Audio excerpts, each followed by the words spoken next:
Hello friends, welcome to our YouTube channel तैयारी beginners की।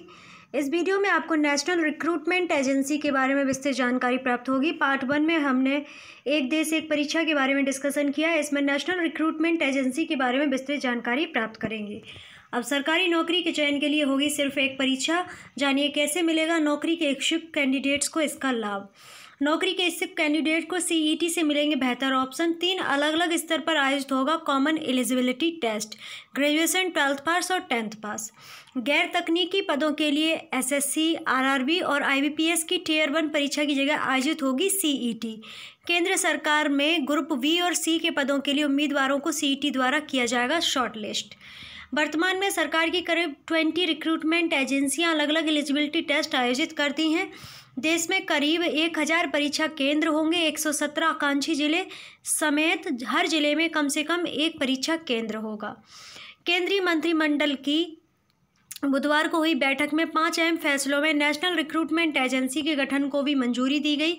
साथ ही सरकार ने राष्ट्रीय भर्ती एजेंसी के लिए 1517.57 करोड़ रुपए की राशि मंजूर की है।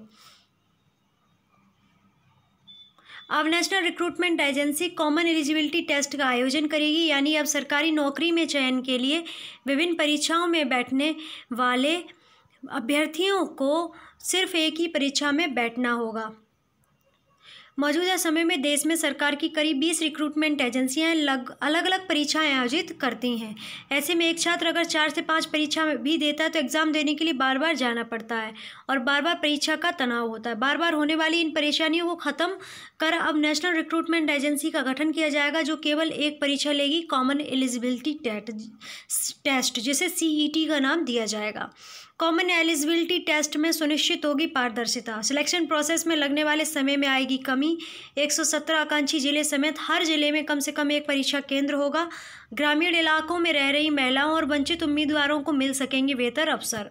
विभिन्न एजेंसियों द्वारा आयोजित कॉमन एलिजिबिलिटी वाली अलग अलग परीक्षाएं देने की मुश्किल भी खत्म हो जाएगी।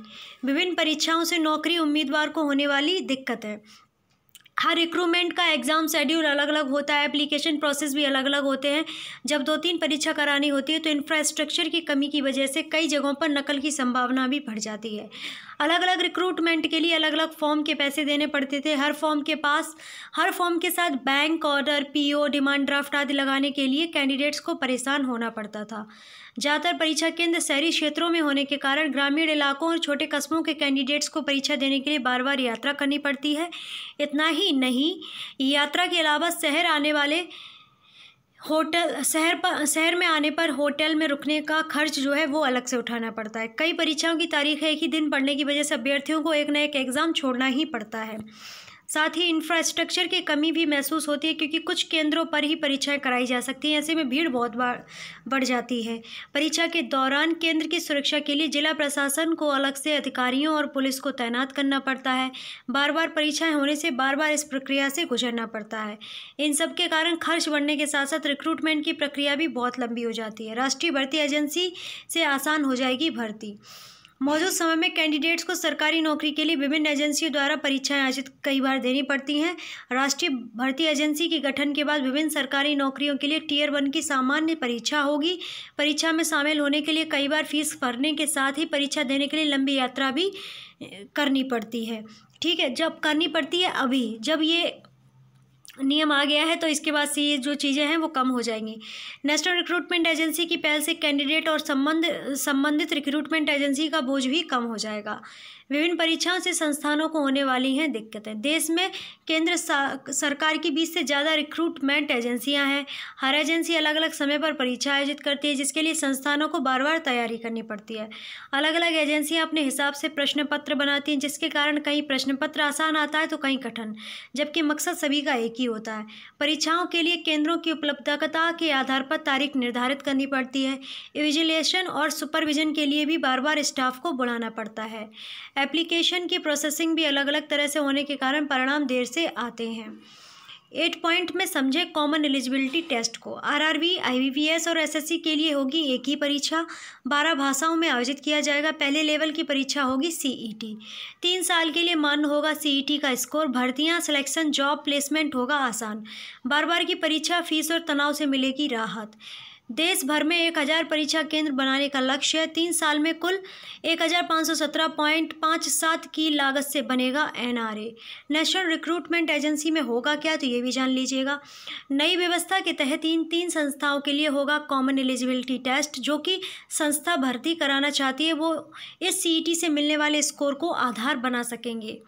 नेशनल रिक्रूटमेंट एजेंसी एक ऑटोनोमस सोसाइटी होगी जिसमें तीनों संस्थाओं के प्रतिनिधि होंगे, एसएससी, आरआरबी और आईपीपीएस इसकी जो गवर्निंग बॉडी में होंगे। यह संस्था टियर 1 की परीक्षा को कराने का काम करेगी जो पूरी तरह से ऑनलाइन होगी। उसके स्कोर तुरंत अभ्यर्थी को मिल जाएंगे जिसके आधार पर वो एसएससी, आरआरबी आदि के अगले लेवल की परीक्षाओं में बैठ सकेंगे। जैसे जैसे ये संस्था स्थायित्व की ओर बढ़ेगी वैसे वैसे अन्य परीक्षाएं भी इसमें शामिल की जाएंगी। हर जिले में कम से कम 1 केंद्र होगा, बड़े जिलों में एक से अधिक केंद्र होंगे। इससे ग्रामीण क्षेत्रों के लोगों को लंबी यात्रा नहीं करनी होगी। ये परीक्षा 12 भारतीय भाषा हैं उनमें आयोजित की जाएगी। सीईटी पहले लेवल की परीक्षा होगी जिसके स्कोर 3 साल तक वैलिड होंगे। अपने स्कोर को बेहतर बनाने के लिए अभ्यर्थी चाहें तो फिर से परीक्षा में बैठ सकेंगे। इसके लिए एक पोर्टल होगा जिसमें छात्र अपना रजिस्ट्रेशन कर सकेंगे। फीस भी एक बार देनी होगी। अभ्यर्थियों के लिए 24 घंटे संचालित होने वाली हेल्पलाइन भी होगी। नेशनल रिक्रूटमेंट एजेंसी की स्थापना में केवल 3 साल में कुल 1517.57 करोड़ रुपए खर्चा आएगा। इससे सरकार के हर साल करीब 600 करोड़ रुपए बच जाया करेंगे।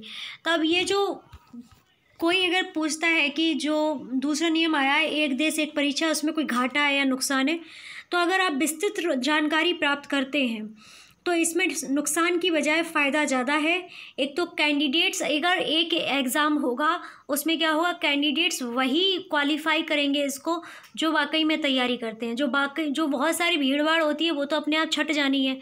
तो आप लोग बिल्कुल निश्चिंत रहिएगा, डरने की ज़रूरत नहीं है। ओके। दूसरा, आपका खर्चा बचने वाला है, आपका टाइम बचने वाला है, क्योंकि जब एग्ज़ाम 1 महीने में 3-3 लगे हुए होते हैं, आपको बार बार जाना है, फिर वहाँ रुकना है, तो उन सब का खर्चा भी होता है और टाइम भी बर्बाद होता है। तो वो सब बच जाएगा आपका। और फॉर्म भरने के लिए अलग अलग फॉर्म भरने के अलग अलग पैसे होते हैं, तो वो भी नहीं भरने होंगे। एक फॉर्म भरना होगा और एक ही बार भरना होगा। तो ये बहुत अच्छी योजना है। और जानकारी आपको अच्छी लगी है तो लाइक कीजिएगा। पहली बार चैनल पर आए हैं सब्सक्राइब कीजिएगा, पास में दिए गए बेल आइकन को प्रेस कर लीजिएगा और वीडियो को शेयर करना बिल्कुल मत भूलिएगा। टेलीग्राम ग्रुप को ज्वाइन कर लीजिएगा। आप फेसबुक, इंस्टाग्राम और ट्विटर से भी जुड़ सकते हैं। लिंक आपको डिस्क्रिप्शन में मिल जाएगा। अगर ऑडियो सुनना चाहते हैं तो हमारे ऑडियो प्लेटफॉर्म पर आइएगा, खबरी प्लेटफॉर्म पर, उसका जो लिंक है वो भी आपको डिस्क्रिप्शन बॉक्स में मिल जाएगा। तो आप सभी का बहुत बहुत धन्यवाद वीडियो वॉच करने के लिए।